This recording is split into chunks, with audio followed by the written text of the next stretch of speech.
और चलिए अब एक नजर the untold stories of Modi पर।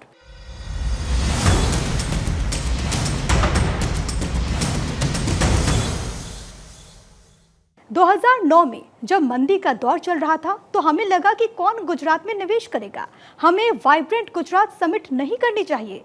लेकिन मोदी जी ने कहा कि हम हार नहीं मानेंगे और हर हाल में वाइब्रेंट गुजरात समिट करेंगे। और उनके मजबूत इरादे से 2009 में सबसे ज्यादा निवेश हुआ। ये कहना है जीसीसीआई के पूर्व अध्यक्ष रुपेश शाह का। The untold stories of Modi में ऐसी ही एक अनसुनी कहानी रुपेश शाह की जुबानी। It was the time of Lehman Brothers. काफ़ी मंदी चल रही थी, तो हम सब चैम्बर के जो जितने कमिटी मेंबर्स है वो हम सब इकट्ठे हुए और डिस्कस किया कि what is vibrant Gujarat. Vibrant Gujarat तो वो समय है जब पूरे देश से नहीं, प्रदेश से भी लोग आके यहाँ पर इन्वेस्टमेंट करते हैं। लेकिन समय was not conducive, it was very bad time. 1930 के बाद पहली बार इतनी जोरदार मंदी आई थी कि all the industries were working not even at the half capacity, even less than half capacity. तो हम सोचते थे कि ऐसे समय में कौन इन्वेस्टमेंट करेगा।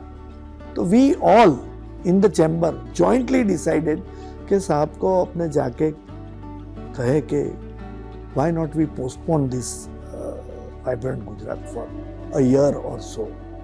हम सब गए, साहब को हमारा जो सूचन था वो हमने दिया, तो मोदी साहब ने हमें रोक लिया। मोदी साहब ने हमें कहा कि वाइब्रेंट गुजरात तो करना ही है, कम वॉट में इन्वेस्टमेंट होगा और जरूर होगा। और एक शायरी कही उन्होंने, आज भी मुझे वो शायरी याद है। उन्होंने कहा कि माना के अंधेरा गहरा है, माना के अंधेरा गहरा है प्रमुख साहब, लेकिन कौन कहता है दिया जलाना मना है। And immediately the mood of all our committee members changed. हमने सोचा बात तो सही है, काम करेंगे तो कुछ फल मिलेगा। We all did very hard work to make the Vibrant Gujarat success and it was a very successful event eventually.